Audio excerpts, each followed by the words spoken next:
Salut, alors comme vous avez pu le remarquer, aujourd'hui on fait du jazz.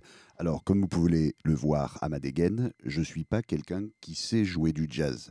Donc le but, en fait pour moi, à l'époque, ça a été d'apprendre ce morceau parce que lorsque j'allais faire des plans où il fallait jouer dans des endroits où on allait jouer du jazz, eh bien c'était un des morceaux qui était intéressant à jouer et que je pouvais accompagner et sur lequel je pouvais improviser. Parce qu'en fait, vous allez le voir à la fin, en réalité, on est quand même pas loin d'un morceau qui ne module quasiment pas, où on peut utiliser quelques arpèges dessus, mais où la mélodie est tellement connue que les gens vont bien aimer si on le joue, même si on n'est pas réellement un jazzeux.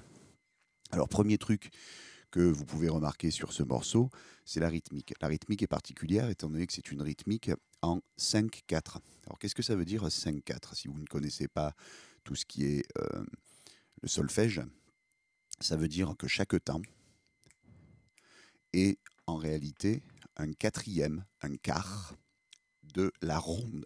La ronde, c'est la note ronde que l'on voit écrite qui dure toute une mesure. Donc là ici, la mesure, il y a des temps qui passent qui sont représentés par des noirs et il y a 5 noirs par temps. Si on entend cette rythmique, hein,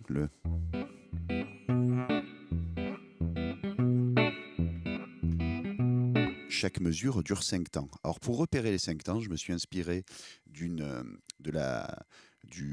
langage rythmique qu'on utilise dans la musique qui vient de l'Inde, qu'on appelle le konakol.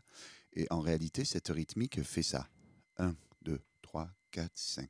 Tam tam, papam, pam pam, pam pam, pam pam, pam pam, avec le pouce qui est le 1. On peut l'analyser de plusieurs manières, soit sur 5 temps. Moi, je le ressens, ce morceau, comme étant 3 temps plus 2 temps. Pam pam, papam, 1, 2, pam pam, papam, 1, 2, pam pam, papam, 1, 2, et ainsi de suite. Ce qui veut dire que lorsque je vais improviser par-dessus, je vais arriver à jouer ce morceau en faisant 3 plus 2 à chaque fois, ce qui veut dire que chaque mesure fait 5 temps. Alors je vais vous montrer la rythmique de ce morceau qui est relativement facile, même s'il y a des accords qui, on va dire, sortent de l'ordinaire d'un rocker. On est sur un mi mineur au début et la rythmique se fait avec la main droite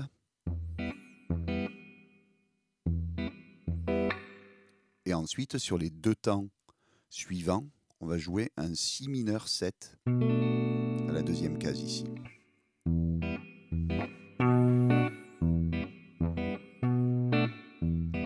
Et donc ça va durer pendant un petit moment, hein. Même le solo, en fait, il est basé sur cette cellule qu'on surnomme vamp en jazz. Lorsque la mélodie monte dans les aigus, ça nous fait un Do majeur 7. Le Do majeur 7, c'est comme un Do feu de camp, hein, sauf qu'on enlève ce Do aigu et on va jouer un Si. Et le Si étant la septième majeure dans la gamme de Do majeur, c'est un Do avec une septième majeure, donc Do majeur 7. Le deuxième, La mineur 7, qui est comme un La mineur, sauf qu'on a la septième.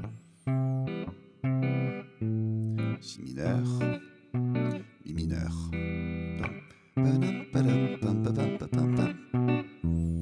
Avec à chaque fois ce découpage 3 temps, 2 temps. On continue. Sol, Sol 7. Donc en entier, ça fait.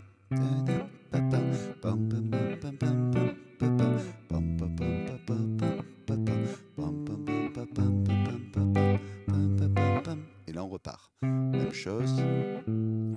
Si mineur, Mi mineur. La mineur. Et là, on reste sur le La mineur. Si 7.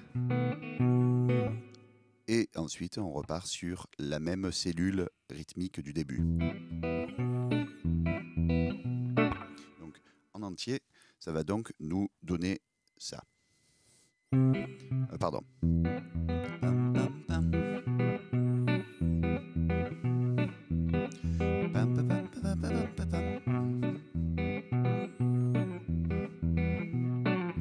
repart sur le Do, La mineur, Si mineur, Mi mineur, La mineur, Ré, Sol, Sol 7, Do, La mineur, Si mineur, Mi mineur, La mineur, Ré, pardon, Si 7, et on repart, Mi mineur, Si mineur. Donc là vous avez à peu près la grille. Alors n'hésitez pas, je vais vite, mais vous pouvez revenir en arrière hein, sur la vidéo, c'est quand même l'intérêt de ce format sur YouTube.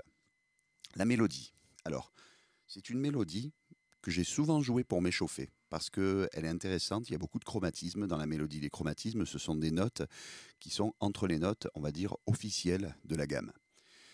En réalité, ce morceau est inspiré des mélodies et des improvisations bebop. En bebop, l'intérêt, c'était d'avoir des croches tout le temps pendant chaque mesure d'un morceau. D'accord ? Et donc l'intérêt, c'est que comme les gammes, elles ont 5, 6 ou 7 notes, par exemple la pentatonique a 5 notes, la gamme blues a 6 notes et la gamme majeure a 7 notes, l'idée c'était de rajouter une 8e note, donc un chromatisme à l'intérieur de ces notes. Et c'est ce qu'on retrouve en réalité dans cette mélodie. Donc le début, on est donc...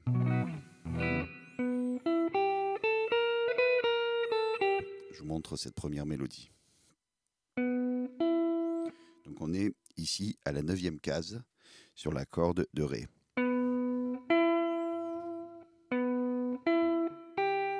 Donc en réalité, on est sur l'arpège de Mi mineur. Hein. Donc ce fameux chromatisme. Ici, sur la corde de Si, on va jouer jusqu'au Si.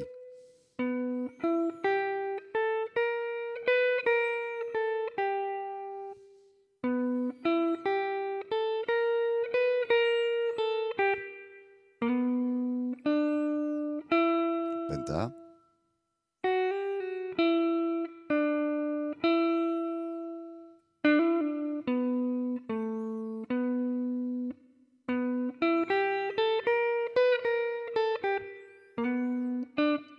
La première fois, on va dans l'aigu avec la tierce. Et ensuite, penta.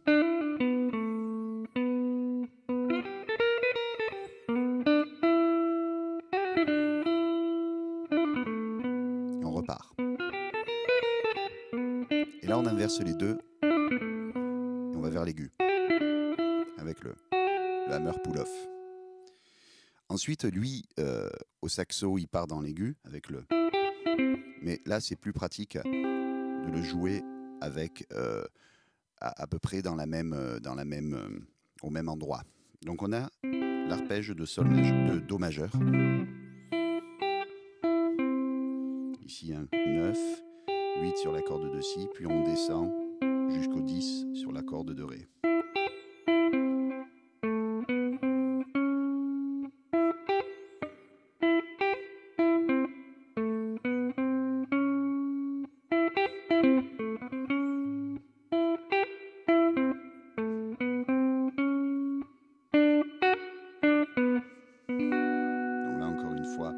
On est sur un La mineur. En fait, il suit la grille, hein, tout simplement, au niveau des arpèges. Donc là, on a chaque fois la même forme.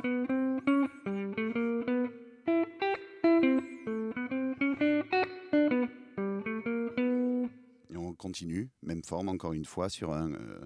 c'est un Si mineur tout à l'heure. Là, La mineur. Et donc là...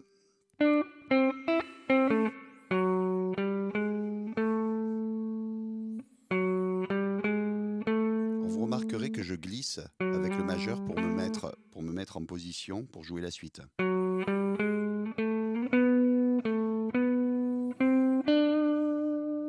Donc je le refais en entier.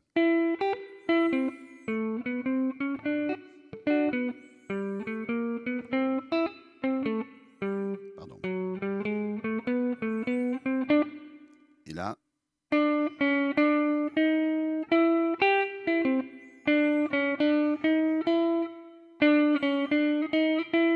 J'essaye d'avoir toujours le majeur qui me permet de repartir sur l'arpège qu'on a vu tout à l'heure de Mi.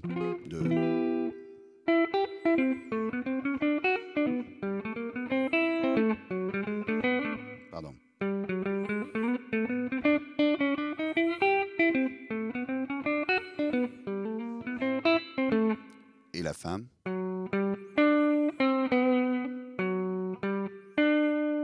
vais sauter hein, jusqu'à ce ré aigu. Ensuite, la mélodie repart.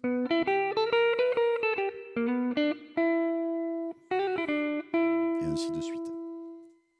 Donc, on est à peu près là sur toute la mélodie. Ensuite, ce que je vais faire là-dessus, comme je vous l'ai dit, je ne suis pas un jazzeux, donc je vais improviser beaucoup sur la penta.